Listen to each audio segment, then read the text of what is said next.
नमस्कार साथियों, स्वागत है आप सभी का आपके अपने यूट्यूब प्लेटफॉर्म पर।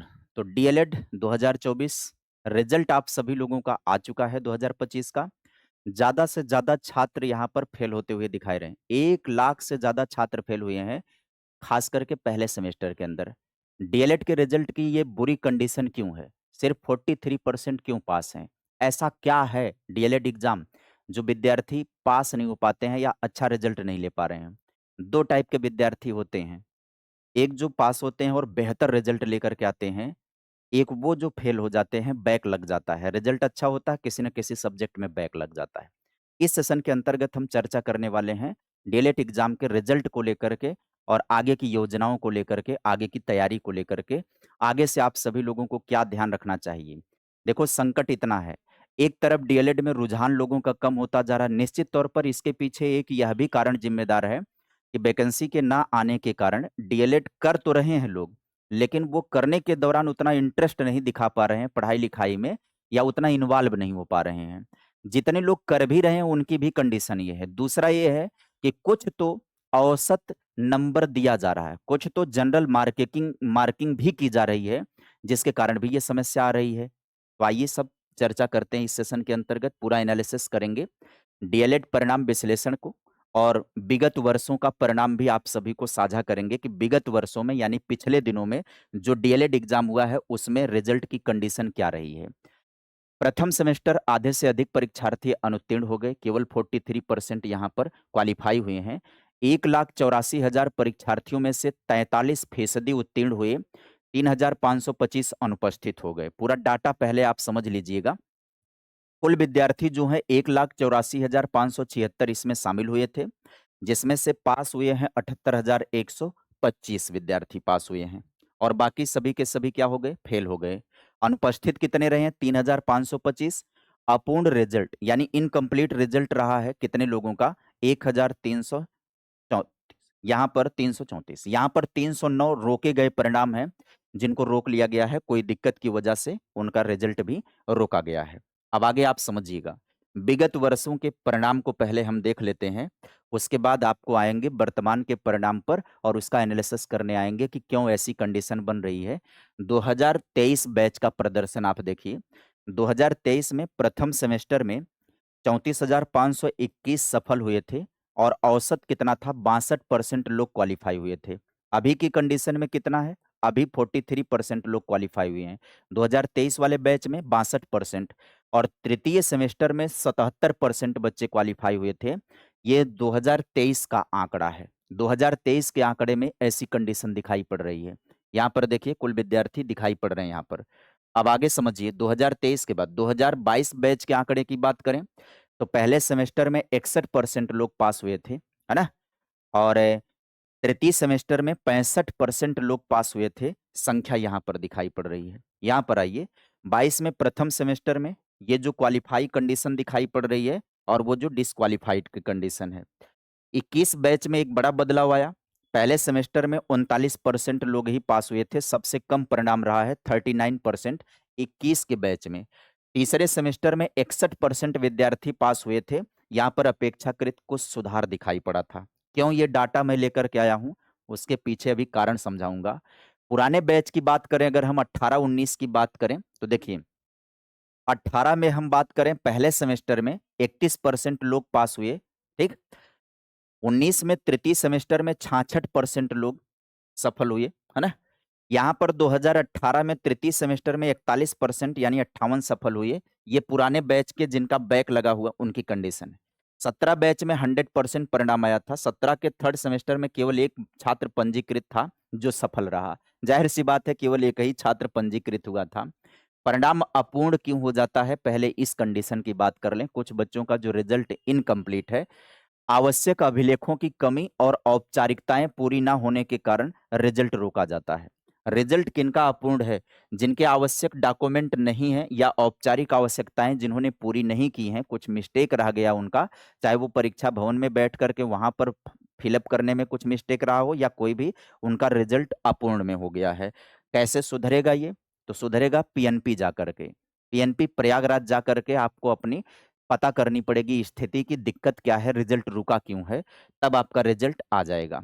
समाधान की प्रक्रिया होगी, प्रकरणों का परीक्षण होगा, अभिलेख की जांच हो जाएगी, औपचारिकता पूरी होने के बाद निस्तारण हो जाएगा, तो रिजल्ट जारी हो जाएगा रुके हुए लोगों का। रिजल्ट कहाँ देखें वो तो आपको कंफर्म है, बताया गया है, शैलेश सर ने डिटेल समझाया आपको। शैलेश क्लासेस के यूट्यूब प्लेटफॉर्म पर हम सभी लोग डीएलएड की तैयारी करवाते हैं और वहीं से आप सभी लोगों को डिटेल जानकारी मिलती है। ये रही है कंडीशन वर्ष दर वर्ष जो परीक्षाएं हुई हैं प्रथम और तृतीय सेमेस्टर की, और कैसे कैसे विद्यार्थी क्वालिफाई हुए हैं, कितने कितने एनरोल हुए हैं, कैसे कैसे क्वालिफाई हुए हैं, वो इसका पूरा डाटा यहाँ पर है। अब निष्कर्ष 24 बैच के लिए कठिन परिणाम है, 43% है, 43% है। पुराने बैचेज के लिए स्थितियां बेहतर दिखाई पड़ रही हैं। अब यहाँ पर हम आप सभी लोगों को डिटेल कंडीशन समझाने चल रहे हैं, ऐसी समस्या आ क्यों रही है, रिजल्ट की स्थिति खराब। वैसे तो पीएनपी में एक हवा चलती है हर बार, कभी ऐसा होता है रिजल्ट बहुत बेहतर हो जाता है, कभी ऐसा होता है रिजल्ट खराब हो जाता है, लेकिन ज़्यादातर विद्यार्थी अगर इनरोल होते हैं तो रिजल्ट में समस्या आती है। कैसी समस्या आती है? उसके 2-3 वजह। सबसे बड़ी वजह जो होती है, वो होती है जनरल मार्किंग की। जनरल मार्किंग का मतलब है कि एक औसत नंबर पकड़ करके विद्यार्थियों को देना। उसके पीछे विद्यार्थी स्वयं ज़िम्मेदार है, बता रहा हूँ कैसे। जैसे 50 नंबर का पेपर है, 25 नंबर अक्सर देख रहा हूँ, 25 नंबर ये एवरेज बना दिया गया है। औसत बना दिया गया है 25, 25, 25, 25 यही बाँट दिया गया। उसके पीछे कारण क्या है? कॉपी चेक करने में कोई ढिलाई नहीं होती है। प्रॉब्लम ये होती है विद्यार्थी जो लिखते हैं, एक तो विद्यार्थी ग्रेजुएशन करके अभी आए हुए हैं, डीएलएड में प्रवेश लिए हैं। ग्रेजुएशन में उनका कॉन्सेप्ट क्लियर है कि ग्रेजुएशन में उन्होंने खूब भर-भर करके लिखा है, खूब भर-भर करके लिखा है, कॉपियाँ भर-भर करके लिखा और वहाँ से नंबर उठाया। ज़्यादा लिखा, ज़्यादा नंबर पाया। लेकिन डीएलएड की कंडीशन थोड़ी-सी बदल जाती है। डीएलएड की कंडीशन कैसे बदल जाती है? 15 क्वेश्चन बहुविकल्पी के होते हैं, 15 क्वेश्चन अतिलघुत्तरी के होते हैं। बहुविकल्पी तो चलो ठीक है, मल्टीपल चॉइस वाला है, यहाँ पर एक विकल्प सही करके उत्तर दे देना है। लेकिन 15 क्वेश्चन अतिलघुत्तरी वाले में 30 शब्दों में लिखना होता है। 15 क्वेश्चन अतिलघुत्तरी में 30 शब्दों में लिखना होता है। और विद्यार्थी क्या करने लगते हैं? बाँध लेते हैं लिमिट, 30 शब्द तो 30 शब्द में ही लिखेंगे। तो जैसे ये पूछ लिया कि संज्ञानात्मक विकास का सिद्धांत किसने दिया? तो उत्तर होगा कि संज्ञानात्मक विकास का सिद्धांत जीन पियाजे ने दिया। बस वहीं पर बात खत्म हो गई। लेकिन उसे 30 शब्दों में बाँधने के चक्कर में उसके आगे उसके पीछे कहानियाँ बाँधने लगते हैं कि संज्ञानात्मक विकास का सिद्धांत जीन पियाजे ने दिया। इन्होंने विकास की 4 अवस्थाएँ बताई हैं, संवेदी, गामक ये वो करके भरने लगते हैं। यही काम हो जाते हैं लघुत्तरी में जहाँ 50 शब्दों में उत्तर कंप्लीट करना है। ये जो शब्द की सीमा दी जाती है, 30 शब्द की सीमा और 50 शब्द की सीमा ये जो दी जाती है ना, ये लिमिट है। ये लिमिट होती है, लिमिटेशन है। लिमिटेशन का मतलब है कि उत्तर देने की सीमा अतिलघुत्तरी 30 है, लघुत्तरी 50 है। मतलब ज़्यादा मत लिखिए, इसके अंदर तक रहिए।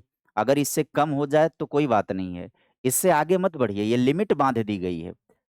जैसे किसी हाईवे पर चल रहे हैं और वहाँ पर स्पीड लिमिट कर दी गई 110, तो इसका मतलब ये नहीं कि आपको 110 पर ही चलना है। भाई आप उससे कम पर भी चल सकते हो, 110 से ऊपर जाओगे चालान हो जाएगा। वही यहाँ पर भी होता है, 30 और 50 से ऊपर गए चालान कट गया। तो औसत नंबर देना शुरू कर देते हैं सब। जैसे अब ऐसे बिना मतलब का लिखे हुए हैं, तो जहाँ 2 नंबर की बात है वहाँ आधा नंबर दे देंगे। जहाँ 1 नंबर की बात है वहाँ आधा नंबर दे देंगे। ऐसे करके काट-पीट देते हैं। इस हिसाब से अगर आप देखो 50 नंबर के पेपर में 15 बहुविकल्पी है और 15 बहुविकल्पी में सभी के 10 से 12 सही हो ही जाते हैं, क्योंकि रिपीटेड होते हैं। 10 से 12 सभी के सही हो जाते हैं। तो अगर हम 10 मान करके चलते हैं, 15 अतिलघुत्तरी है, 15 अतिलघुत्तरी के अगर खूब सीमित उत्तर में एकदम टू द पॉइंट लिखा जाए, तो कम से कम 10 नंबर तो मिलना ही चाहिए वहाँ पर, 15 अतिलघुत्तरी में से। तो 10, 10, 20 हो जाएँगे। बाकी लघुत्तरी बच गया, लघुत्तरी में 50 शब्दों में लिखना है, 2-2 नंबर की कंडीशन वहाँ पर बनती है, वहाँ सब भी आधे नंबर तो लिए ही जा सकते हैं, तो इस प्रकार से नंबर चढ़ सकते हैं। जो इन चीज़ों का ध्यान रख रहे हैं, बहुत सारे बच्चे हैं जो 50 में से 49 नंबर तक गए हैं, 48 नंबर पाए हैं, 44 नंबर पाए हैं, 45 नंबर पाए हैं। आज ही तो सारे बच्चे कमेंट करके जानकारी दिए हैं इसकी कि सर मेरा ये नंबर रहा है, सर मेरा ये नंबर रहा है सीडीपी के अंदर। वहीं पर मैक्सिमम बच्चे डिस्क्वालीफाई हो जा रहे हैं, फेल हो जा रहे हैं, 43% ही रिज़ल्ट आया है, बाकी लोग फेल हो गए। तो ये असल में कंडीशन इस कारण से खराब हो जाती है कि हम लिमिट तय नहीं कर पाते हैं। दूसरी चीज़ कहीं न कहीं इस परीक्षा को इतने हल्के में लेकर के चलते हैं कि चलो यार लिख देंगे, पास ही हो जाएँगे।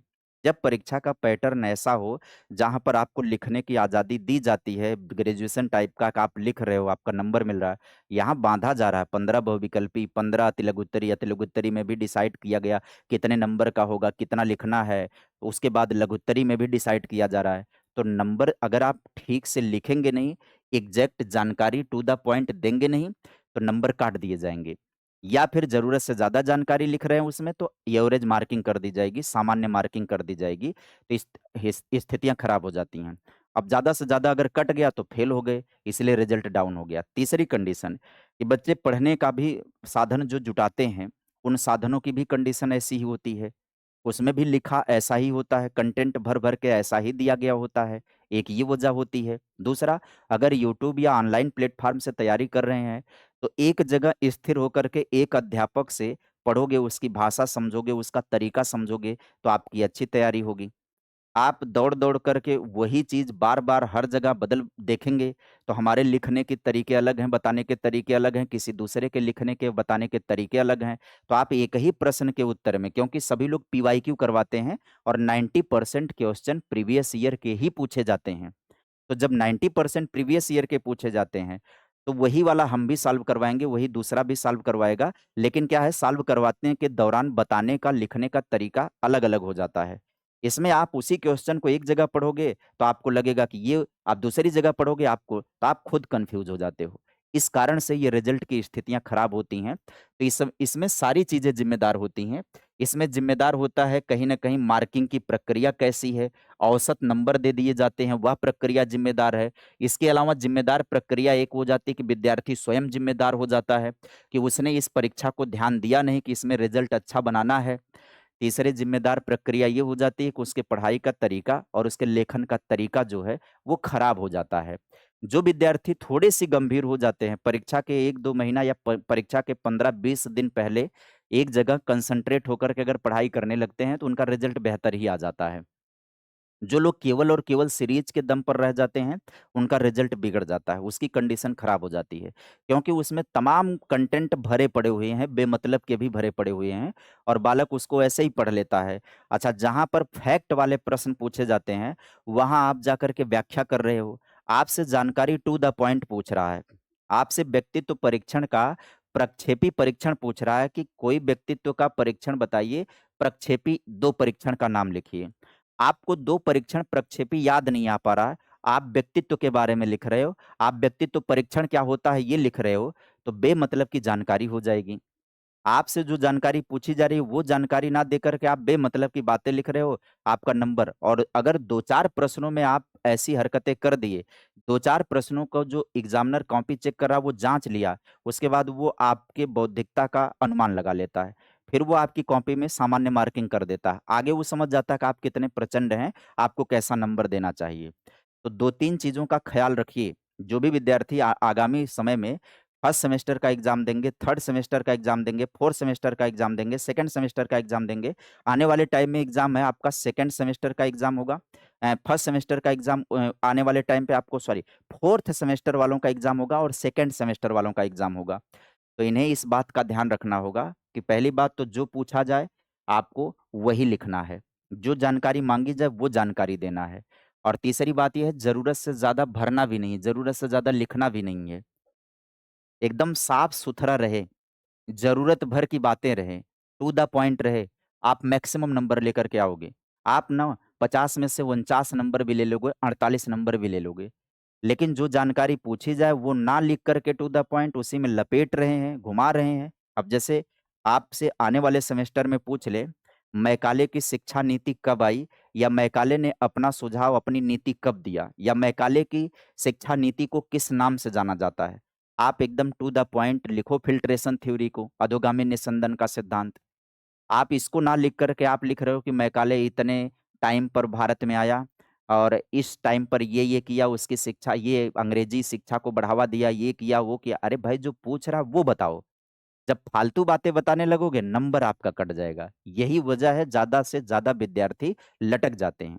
ये जो 40, 42, 45% ये जो पास हो रहे हैं 40, 42, 45%, इसमें भी मात्र ना 20% ऐसे निकल रहे हैं जो बेहतर नंबर लेकर के आए हैं। मात्र 20%, 10%, 15% हैं जो अच्छे नंबर से पास हुए हैं। बाकी लोग जो है ना उसमें किसी का बैक लगा है, किसी ने कम नंबर पाया है, किसी तरीके से वो जो क्राइटेरिया है क्वालिफाई का वही क्रॉस कर पा रहे हैं। रिजल्ट खराब जा रहा है। इसमें पास भी हुए हैं तो सभी लोग एकदम लल्लन टॉप नंबर ही नहीं पा गए हैं। कई लोगों का उसमें स्थिति खराब है। तो वो ये बच्चे हैं जो एकदम कंसंट्रेट होकर के चीज़ों को सुनते हैं। तो उम्मीद करेंगे कि आपको हमारे इस वीडियो के माध्यम से, इस सेशन के माध्यम से आगामी एग्जाम के लिए, डीएलएड के लिए कुछ न कुछ निर्देश संदेश मिला होगा और आप इसे एक बार फॉलो करिए एक सेमेस्टर में। जो पूछा जाए वो लिखिए, वो तैयार करिए और ज़्यादा से ज़्यादा प्रीवियस ईयर को ही तैयार कर लीजिए। 90% क्वेश्चन प्रीवियस ईयर होते हैं, उसको ज़्यादा से ज़्यादा तैयार करिए, सटीक तैयार करिए। कई किताबें, कई सीरीज आती हैं जिसमें गलत लिखा हुआ होता है, कहीं पर मतलब तथ्यों में गलती होती है, फैक्ट गलत होते हैं और वो आप पढ़ लेते हो, वो आप वहाँ गलती कर दोगे। तो इन चीज़ों का बाकायदे ध्यान रखकर एक ही बार एग्ज़ाम देंगे, आपको आपके मनोवांछित रिज़ल्ट प्राप्त होगा, आपकी अपनी इच्छा के अनुसार रिज़ल्ट प्राप्त होगा। उम्मीद करेंगे कि आपको बातें अच्छी लगी होंगी, जानकारी अच्छी लगी होंगी। आप सभी लोगों में से जो लोग चैनल पर नए होंगे सब्सक्राइब कर देंगे, वीडियो को लाइक कर देंगे। डिटेल स्टडी करना है आप सभी को, डीएलएड से रिलेटेड तैयारी करना है, शैलेश क्लासेस का यूट्यूब प्लेटफ़ॉर्म पर जुड़ जाइए और एप्लीकेशन पर जुड़ जाइए। एक मिनिमम फी में हम सभी लोग पीवाईक्यू क्वेश्चन पेपर भी उपलब्ध करवा देते हैं और आपकी तैयारी के लिए video classes, lecture classes, live classes और पीडीएफ वगैरह भी उपलब्ध करा देते हैं। आज के इस सेशन में बस बातों का सिलसिला यहीं पर, मिलेंगे फिर किसी सेशन में। Bye bye, take care, thank you.